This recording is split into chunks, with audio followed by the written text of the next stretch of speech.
Thank you so much आप लोगों को कि इतनी देर किसी को बैठ के सुनना सबसे बड़ी बात ये होती है, क्योंकि जब वहाँ पे हम बैठ के किसी को सुनते हैं तो उतना पेशेंस रखना पड़ता है, ये मुझे लगता है।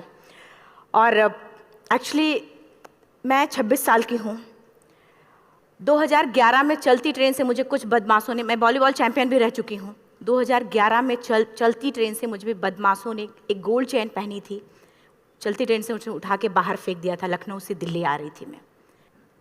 कंपार्टमेंट में बहुत सारे, जनरल कंपार्टमेंट था, बहुत सारे लोग थे, किसी ने मना नहीं किया। एक प्लेयर का जो स्पिरिट होता है वो अपने आप, जब कोई छीनने की कोशिश करता कुछ भी, वो देता नहीं है, तो मेरे में भी था। मैंने मना किया और उन्होंने मुझे चलती ट्रेन से, वो 4-5 थे, उन्होंने बाहर फेंका। दुर्भाग्य ये था कि उसी समय दूसरी ट्रैक से ट्रेन आई और मैं उस ट्रेन में टकराई, फिर नीचे गिरी, दोनों ट्रेनें निकल गईं। कुछ देर बाद मैंने हाथ को ऐसे रख के उठने की कोशिश किया तो देखा कि मेरा पैर कट चुका था। थाई को उठा के देखा, मेरा पैर ऐसे जीन्स में लटका हुआ था, ब्लड फोर्सफुली निकल रहा, दूसरे पैर की हड्डियाँ टूट टूट के बाहर निकल चुकी थी। पूरी रात मैं चिल्लाती रही ट्रैक पे, छोटे छोटे पत्थर होते ऐसे चिल्लाती रही कि कोई बचा ले, कोई नहीं आया बचाने। और जब पूरी रात चिल्लाते चिल्लाते इतना कि मुझे दिखाई भी देना बंद हो गया, जब ट्रेन आता था तो वाइब्रेट होता था। इतना ही नहीं, फ्री का इनविटेशन भी लोगों को मिल गया था, कुछ लोगों को। ट्रैक पे आपने ट्रेन की ट्रैक पे छोटे छोटे चूहे देखे होंगे, मेरे कटे हुए पैर पे आग के मेरे पैर कुतर रहे थे। मैं ब्रेन कॉन्शियस मेरा पूरा काम कर रहा था मेरे, लेकिन बॉडी में कोई भी मूवमेंट नहीं था। पूरे पल में वही चीज़ें सोच कि कैसे मैं अपने आप को कैसे बचा पाऊँ। लेकिन करीब पूरी रात ऐसे बीता। सुबह गांव वालों ने मुझे बरेली डिस्ट्रिक्ट हॉस्पिटल यूपी में है, वहाँ पे हुआ था ये। सुबह गांव वालों ने मुझे उठाया, डिस्ट्रिक्ट हॉस्पिटल ले जाके रखा, तो फार्मासिस्ट, डॉक्टर, सीएम, जितने लोग थे आपस में बातें कर रहे, अरे हमारे पास तो एनेस्थीसिया नहीं है, ब्लड नहीं है, इसका इलाज शुरू करें तो हम कैसे करें। मुझे भी नहीं दिखाई तो नहीं, लेकिन मेरा सुनाई दे रहा था सब कुछ वहाँ पे। कहाँ से हिम्मत आई मुझ में, मुझे भी नहीं पता। मैंने बोला वहाँ पे कि सर जब मेरा पूरा पैर कटा, तब मैंने इतनी देर रेलवे ट्रैक पे थी, मैं उस चीज़ को बर्दाश्त किया, तो अभी तो आप मेरे अच्छे के लिए मेरे पैर काटेंगे। शायद आपको यकीन नहीं होगा, या फिर कभी आप लोगों ने ये चीज़ नहीं देखी, कोई डॉक्टर या फार्मासिस्ट अपना ब्लड दे के किसी पेशेंट को बचाया। मेरी इस बात को सुनने के बाद वहाँ के डॉक्टर और फार्मासिस्ट दोनों ने एक एक यूनिट ब्लड दिया और मेरे पैर को बिना एनेस्थीसिया अलग कर दिया गया। आज भी मैं उस दर्द को महसूस करती हूँ। जब भी मैं जब बोलती हूँ तब मैं वो चीज़ें महसूस करती हूँ। उसके बाद जब बात मीडिया में आई, लोगों को पता चला कि रिमा नेशनल प्लेयर है, KGMC king George medical college Lucknow में एडमिट करा, लखनऊ से फिर sport minister, AIIMS trauma centre Delhi. तब तक सब ठीक ठाक चल रहा था, प्लेयर होने की वजह से अच्छा ट्रीटमेंट मिलना शुरू हुआ। करीब 4 महीने मैं एम्स में रही। एम्स में रहने के बाद जब मैं थोड़ा ठीक हुई, करीब 25 दिन बाद जब ठीक हुई, न्यूज़पेपर में गोल गोल लिख के आ रहे कि अरुणिमा के पास टिकट नहीं था, अरुणिमा ट्रेन से कूद गई। उसका खंडन किया घर वालों ने, फिर बोला कि अरुणिमा सुसाइड करने गई थी। जिस लड़की का शरीर का एक अंग कट चुका, पूरी जिंदगी का पता नहीं कि व्हील चेयर है, बैसाखी या पता, यहाँ तक कि मेरे स्पाइन में 3 फ्रैक्चर था, मुझे ये भी नहीं पता था कि मैं बेड से उठ भी पाऊंगी कि नहीं। अंदाजा लगाया जा सकता, सिर्फ अंदाजा लगाया जा सकता है कि उसकी दिलो दिमाग पे क्या चल रहा होगा, उस परिवार की क्या स्थिति रही होगी, जब जिस परिवार की एक यंग एज लड़की का इस तरीके का सिचुएशन हुआ हो। फिर भी कहते हैं कि जहाँ चाह होती वहाँ राह मिली जाती है। एम्स के हॉस्पिटल के बेड पे मैंने डिसाइड किया, क्योंकि अपनी बातें हम चिल्ला चिल्ला के करें, वो सिस्टम की इतनी हाई लेवल की बातें हो रही थी कि हम एक मध्यम वर्गीय फैमिली से थे, हम अपनी बातें चिल्ला चिल्ला के कह रहे थे, लेकिन कोई नहीं सुन रहा था। लेकिन कहते हैं मैंने अपने दिल, दिमाग, अंतरात्मा से ये चीज़ सोच लिया कि ठीक है, आज आपका दिन है, जितना चाहो बोल लो, एक दिन तो मेरा दिन आने वाला, मैं प्रूफ कर दूंगी कि मैं क्या हूँ, मैं क्या थी, ये मैं प्रूफ कर दूंगी। हॉस्पिटल के बेड पे डिसाइड किया वॉलीबॉल नहीं, लाइफ का सबसे टफ गेम करना है, तब मैंने माउंटेनिंग चुना। जब मैंने माउंटेनिंग कहने और करने में बहुत फ़र्क होता है। जब मैंने माउंटेनिंग की बात सोची और लोगों के सामने, सबसे बड़ी चीज़ थी सही गाइडेंस में ट्रेनिंग लेना, दूसरा स्पॉन्सरशिप। इतना बड़ा एक साथ तो मैंने 40 से 50 लाख मैंने वाकई में कभी नहीं देखे थे पहले। मेरे लिए बहुत बड़ी चीज़ थी वो इकट्ठा कर पाना। जब मैंने लोगों के सामने रखा कि मैं माउंटेनिंग करना चाहती हूँ, एवरेस्ट के लिए मुझे ट्राई करना है, हर किसी ने मुझे बोला कि क्या है, पागल हो चुकी हो क्या, तुम्हारा दिमाग खराब हो चुका, तुम कभी नहीं कर सकती माउंटेनिंग। एक पैर आर्टिफिशियल है, दूसरे में रॉड है, और तुम्हारा दिमाग खराब है, स्पाइन में भी फ्रैक्चर है, तुम पागल होगे, चुपचाप कोई नौकरी करो, जीवन यापन करो। क्योंकि लोगों का सबसे बड़ा प्रॉब्लम ये होता है, लोग फिजिकल देखते, पैरों को मेरी अंतरात्मा में क्या चल रहा था वो तो किसी को पता ही नहीं था। मुझे लगता है कि आज यहाँ पे मैं भी सुबह से देख रही हूँ, इतने अच्छी अच्छी चीज़ें मैंने सीखी यहाँ पे। बहुत बड़े बड़े स्पीकर को शायद आप लोगों ने भी सुना, आज मैं भी आपको यहाँ पे कि चाहे जितना मोटिवेट करूँ, चाहे जितना चीज़ें मैं बताऊँ, लेकिन मुझे लगता है सबसे बड़ा मोटिवेटर कौन होता है? आप खुद। जिस दिन किसी भी लक्ष्य के प्रति आपकी अंतरात्मा जाग गई, आपको कोई नहीं रोक सकता उस लक्ष्य को पाने में। ये मैं किताब से बातें नहीं बोल रही हूँ, ये मैं एक एक पल मैंने ये मैं कोई भी किताब की बातें नहीं, एक एक पल आज जो मेरा 26 साल का एक्सपीरियंस है वो मैं बता रही हूँ सिर्फ आपको। उसके बाद किसी तरीके से मैनेज किया मैंने। भाई साहब, मेरा परिवार मेरा बैकबोन था। परिवार ने मुझे, भाई साहब ने मुझे कहा कि मैडम बछेंद्री पाल जिन्होंने 1984 में एवरेस्ट समिट किया, उनसे मिलते हैं, वो जरूर कुछ ना कुछ करेंगे।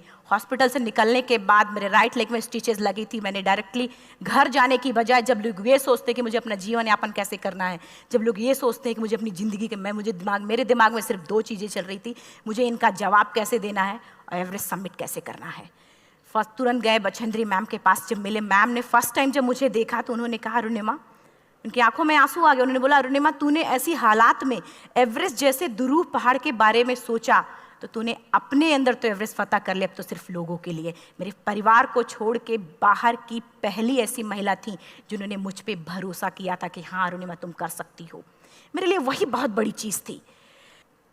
प्लानिंग भी कर ली, मैम भी मिल गई, सब हो गया। लेकिन जब उतरते हैं फील्ड में तब पता चलता कि हम क्या हैं। रोड हेड से मैं पहुंच गई। मैडम ने कहा कि ठीक है, तुम्हारे कहने, तुम्हारे सोचने से कुछ नहीं होगा, अरुणिमा प्रूफ करो कि कर सकती हो। मैंने कहा बस एक मौका चाहिए मुझे। वाकई में जब मैं माउंटेन में पहुंची, रोड हेड से बेस कैंप लोगों को 2 मिनट लगता था, मुझे 3-3 घंटे लगते थे, क्योंकि मेरे राइट लेग की हड्डियां भी नहीं जुड़ी थी। लेफ्ट मेरा आर्टिफिशियल लग चुका था, लेकिन स्टंप एकदम रेड, उसका मतलब घाव एकदम नए थे। मैं अगर पैर रखती थी तो मेरे पैर से जोर से अगर दबा देती थी तो पैर से मेरे ब्लड आने लगता था। सारे लोग नॉर्मल थे वहाँ पे। हर कोई ये बोलता कि एक पीक के लिए जाते थे तो हर कोई मुझे ये बोलता कि अरुणिमा, तुम धीरे धीरे आओ। मेरे दिमाग में हर बार यही बात चलती थी कि क्या है, मैंने एवरेस्ट का प्लान किया, मैं इनके बराबर भी नहीं चल पा रही हूँ। खुद से संकल्प लिया कि कोई बात नहीं, एक दिन ऐसा आएगा कि मैं इनसे पहले जाऊँगी। और आपको शायद यकीन ना हो, आने वाले 8 महीने बाद पूरा का पूरा वेट उठा के बेस कैंप से साथ निकलते और टॉप पे पहले पहुंचते। ऐसे करके देखते थे कि अरे ये लोग तो पीछे। खुशी होती थी। उससे भी ज़्यादा मुझे खुशी तब होना शुरू हुआ जब वो सारे लोग आके मुझसे ये पूछते, मैडम खाते क्या हो, बता दो। पैर नहीं है फिर भी कैसे चलते हो। उसके बाद पूरा मुझे स्पॉन्सरशिप मिला। मैं जब एवरेस्ट के लिए गई, मेरे लिए सबसे बड़ा, एवरेस्ट की जर्नी में मेरे सबसे बड़ा चैलेंज यही था कि दूसरे को समझा पाना। मैं नहीं समझा पाती कि भाई मैं कर सकती हूँ। जब मैं एवरेस्ट के लिए, शेरपा होता, शेरपा को जब ये बात पता चला कि मेरा प्रोस्थेटिक लेग है, आर्टिफिशियल लेग है, दूसरे में रॉड, बोला नहीं ले जा सकता, इसकी वजह से तो मेरी भी जान जाएगी। मैडम ने, हमने सबने कन्विंस किया तो किसी तरीके से मन। वाकई में जो टीवी में हम और उसमें फोटोज़ में देखते हैं ब्लू और ग्रीन आइस, हिला देने वाला होता, जितना सुंदर दिखता उतना ही हिला देने वाला होता। जब मैं हमारे ग्रुप में 6 लोग थे, रॉकी एरिया तक मैं सबसे पहले थी, लेकिन जैसे ही मैं ग्रीन और ब्लू आइस में गई, मेरा आर्टिफिशियल लेग स्लिप कर जाता था। फ्रंट पॉइंटिंग से, जब मैं फ्रंट क्रैम्पोन से फ्रंट पॉइंटिंग मारती थी, लेफ्ट से पेन होता था तब भी करते, लेकिन आर्टिफिशियल जैसे फ्रंट पॉइंटिंग मूव हो जाता, मेरा पैर ही मूव हो जाता था। शेरपा मुझे बोला नहीं हो सकता अरुणिमा, जबरदस्ती मत करो। मैंने कहा कुछ नहीं, ये मेरा पैर है, मैं जानती हूँ कैसे चलेगा। फाइनली 1, 2 बार, 3 बार करने, 4 बार, 5 बार होल हो जाता था। आइस थोड़ा टूट के निकलता था तो मैं वहाँ पैर रख के जाती थी। कैंप 3 तक ठीक था, प्रॉपर एक्लेमेटाइज किया अपने आप। कैंप 3 तक जनरली गए। बात जब कैंप 3 के ऊपर की होती है, साउथ कोल समिट, अच्छे माउंटेनियर, अच्छे दिलेर के हौसले धरे के धरे तब रह जाते हैं जब अपनी आंखों के सामने किसी को मरता देखता है। और दिमाग में बात, जब जिसको डिसीजन मेकिंग, और जब दिमाग में बातें जब ये आने लगती हैं कि अरे जिस चीज़ के लिए हम जा रहे हैं उसी चीज़ के लिए आदमी मर रहा है, इसी चीज़ के लोग लिए मर चुके हैं। रात में क्लाइंबिंग, ज़्यादा से ज़्यादा माउंटेनिंग रात में की जाती है क्योंकि वेदर शांत होता है। जब मैं रात में निकली साउथ कोल से, कैंप 4 से, मेरी हेडलाइट जिधर ही हेडलाइट जा रही थी उधर ही डेड बॉडीज़ मुझे नज़र आ रही थी।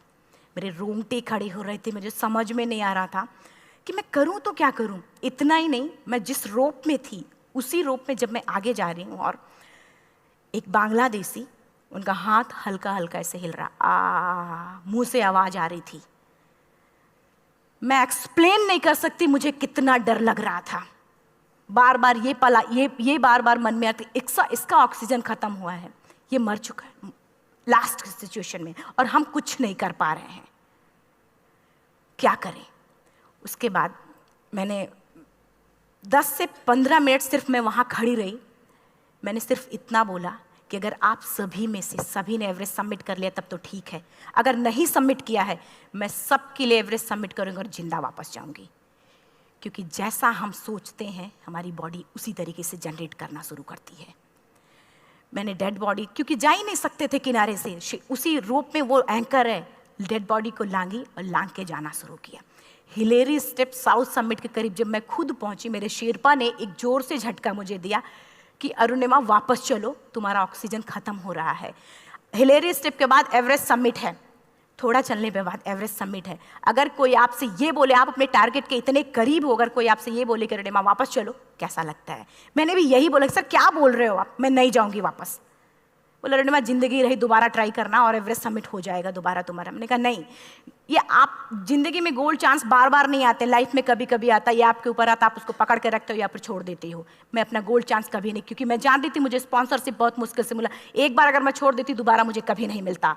मैं बहुत अच्छी तरीके से जानती थी। मेरा फाइनली मुझे बछेंद्री मैम ने भी एक बार बात समझाई थी, मेरी माँ ने मुझे एक बात बताया था कि लाइफ में कभी कभी सिचुएशन ऐसी आती है जब सिर्फ आप अकेले होते हो, डिसीजन सिर्फ आपको लेना होता है। जहाँ पे भी होना, खड़े होकर हल्का सा पीछे मुड़कर देखना और ये सोचना कि आप एक एक कदम चल के यहाँ तक पहुँचे हो, सिर्फ अपना एक कदम आगे बढ़ाना, तुम देखना कुछ देर बाद तुम टॉप पे होगी। मेरे दिमाग में उनकी बातें वीडियो की तरह चल रही थी और सिर्फ एवरेस्ट का टॉप चल रहा था। मैंने शेरपा को पहले कन्विंस करने की कोशिश की कि भाई चल, कुछ नहीं होगा भाई चल। फाइनली जब वो नहीं माना, मैंने एक कदम आगे बढ़ाया, डिसीजन लिया कि नहीं, जाना ही जाना है। आगे बढ़े, करीब 1 से 1.5 घंटे बाद मैं टॉप पे थी। और इतना ही नहीं, आज भी मैं जितनी बार बोलती हूँ उतनी बार मैं महसूस करती हूँ, मेरे रोंगटे खड़े हो जाते हैं, मेरा दोनों हाथ ऊपर करके जोर जोर चिल्लाने का मन कर रहा, कितनी जोर से चिल्लाऊं, इतनी जोर से चिल्लाऊं कि सबको बता दूं कि आज मैं टॉप ऑफ द वर्ल्ड पे हूं। उन लोगों को बता दूं जो लोग ये सोचते हैं, लड़की, दूसरे विकलांग, तीसरे मिडिल क्लास में, जो लोग एक बार हार के फिर दोबारा लड़ना नहीं चाहते, जो लोग हारने के बाद सोचते हैं कि हम दोबारा कुछ कर नहीं सकते, उन लोगों को मैं चिल्ला चिल्ला के टॉप से बताना चाहती थी कि नहीं, आप सब कुछ कर सकते हो। सिर्फ एक सोच की विकलांगता, हैंडीकैप आदमी यहाँ से होता है, यहाँ से नहीं। अगर यहाँ से जो आदमी विकलांग है तो नॉर्मल आदमी भी विकलांग है, जो अगर यहाँ से विकलांग है। चिल्ला चिल्ला के मैं बताना चाहती थी। मैंने शेरपा से कहा कि आप एक फ़ोटो खींच लो, क्योंकि सारे लोग फ़ोटो, अपना नेशनल फ्लैग का जो वैल्यू होती है ना, वो जो हम कहीं बाहर होते हैं तो पता चलता है। मुझे भी बहुत खुशी हो रही थी, फ्लैग को हग किया और बोला फ़ोटो खींचो। बोला पागल हो गई है, तेरा ऑक्सीजन कभी भी ख़त्म हो जाएगा, नीचे चल। नहीं, फ़ोटो खींच लो। फ़ोटो खींचा उसने। वो तो अगली बार इतना तेज गुस्सा हुआ, मैंने उसको बोला कि भाई वीडियो भी बना ले। 8848 की हाइट पे ऑक्सीजन खत्म हो रहा है, आज हम भी हंस रहे हैं आप लोगों के साथ क्योंकि यहाँ पूरा ऑक्सीजन है। और 8848 की हाइट पे जब मुझे शेरपा, कोई भी शेरपा को बोलेगा भाई वीडियो बना, तो परेशान हो जाएगा, पागल हो चुकी कि तुम मर जा, यहाँ मैं जा रहा हूँ नीचे। मैंने कहा नहीं, कुछ नहीं होगा, आप बनाओ वीडियो। किसी तरीके से मैं 4-5 पेयर बैटरी रख के लेके गई कि डिस्पोजल कैमरा, एक अलग कैमरा, कि मतलब एक नहीं काम करेगा तो दूसरा करेगा, प्रॉपर प्लानिंग से। शायद आप लोग भी सोचो कि वाकई में लड़की को इतना बड़ा रिस्क लेने की क्या जरूरत थी, कि जिंदगी कभी भी जा सकती थी इसकी। लेकिन मैंने वो रिस्क लिया क्यों? क्योंकि मैं चाहती थी, कहीं ना कहीं से मेरे भी दिमाग में ये बात आ चुका था कि मैं जिंदा वापस ना जाऊं। मैं चाहती थी कि अगर मैं जिंदा ना जाऊं तो ये वीडियो मेरे इंडिया शेरपा से मैंने यही बात बोली, ये वीडियो अगर मैं जिंदा नहीं जाती हूँ, ये वीडियो मेरे इंडिया पहुँचा देना, मेरे यूथ तक चला जाएगा। क्योंकि मैं चाहती थी कि 11 अप्रैल 2011 को मेरा एक्सीडेंट हुआ, 21 मई 2013 10:55 पे मैं टॉप ऑफ द वर्ल्ड पे थी। ऑलमोस्ट 1 से 2 साल के अंदर कैसे यहाँ से मैंने ये चीज़, मैंने कभी भी कामयाब होने के, मेरी वो जिंदगी बन चुकी थी, मेरा जुनून बन चुका था, मेरा पैशन मेरा जिद बन चुका था। वो मेरा सोते उठते बैठते सिर्फ मुझे एवरेस्ट दिखाई जाए। और मुझे लगता है किसी को भी अगर अपना लक्ष्य पाना है, यहाँ से अगर वो पागलपन जब तक नहीं आएगा तब तक नहीं होगा। वो फाइनली उसने वीडियो बनाया। आप बोल रहे फटाफट रोनिमा नीचे भागो। जब मैं टॉप पे थी तो कुछ लोग और भी थे, लेकिन 10:55 पे मैंने एवरेस्ट समिट, 11 बजे के बाद अगर कोई अटैम्प्ट करने की कोशिश करता है उसको सुसाइड अटैम्प्ट बोलते हैं। जैसे ही मैं नीचे चलना शुरू की, मैंने कहा भाई हाँ चल नीचे चलते हैं। ज़्यादा से ज़्यादा मौतें नीचे आते वक्त होती हैं एवरेस्ट पे। जब मैं नीचे आ रही हूँ, थोड़ा दूर ही मैं नीचे चली थी, मेरा ऑक्सीजन पूरी तरीके से ख़त्म। सिर्फ अंदाज़ा लगा सकता कि जब ऑक्सीजन ख़त्म हुआ क्या परिस्थिति रही होगी। मैं ऐसे नीचे गिर गई और शेरपा मुझे बोल रहा कि रोनिमा मुझे यकीन नहीं था कि तू एवरेस्ट सबमिट कर पाएगी, लेकिन फिर भी तूने किया। मैं चाहता हूँ कि रोनिमा जिंदा चल, तू वापस उठ, खड़ी हो। मुझे खड़ा करने की वो कोशिश कर रहा था बार बार, मैं खड़ी नहीं हो पा रही थी, वाकई में दम ही नहीं था। लेकिन फिर भी कहते हैं कि जैसे हमारे नियम होते हैं वैसे ऊपर वाले के भी नियम हैं। उसकी लिस्ट में जब मेरा नाम नहीं है तो वो मुझे नहीं ले जा सकता। अगर दूसरी चीज़, मेरा कॉन्सेप्ट एकदम क्लियर हो चुका था। जब रेलवे ट्रैक पे मैं थी, रेलवे ट्रैक पे 7 घंटे में पड़ी थी, 49 ट्रेन अप डाउन हुई थी, तो मेरा कॉन्सेप्ट एकदम क्लियर हो चुका था। इसका मतलब है कि ऊपर वाले ने अगर मुझे कुछ बचाया है तो कुछ ना कुछ इतिहास रचने के लिए बचाया है। मैंने पॉजिटिव तरीके से सोचा। और उसी समय एक ब्रिटिश क्लाइंबर नीचे से ऊपर आ रहा था और उसके पास 2 ऑक्सीजन, तो उसने एक को वहीं फेंका और दूसरे को लेके नीचे जाना शुरू किया क्योंकि वेदर ख़राब था। मेरा शेरपा मुझे एंकर किया और जाने लगा नीचे, और वो फटाफट उसको लेके आए, मुझे लगाया। उसने बोला रोनिमा तू बहुत लकी है कि तुझे यहाँ पे ऑक्सीजन मिला है। वाकई में ऊपर वाला भी चाहता कि तू जिंदा रहे। वो मुझे बार बार लकी लकी बोल रहा था। शायद आप लोग में से भी कोई होगा कि जो लक और भाग्य जैसी चीज़ों पे यकीन करता हो, या पता नहीं भी। मैं किसी की भावनाओं को ठेस नहीं पहुंचाना चाहती, लेकिन मैं किसी भी चीज़ों पे भरोसा नहीं करती, क्योंकि मेरा मानना है कि लक भी उसी का साथ देता है जिसके अंदर जीतने का जज्बा है।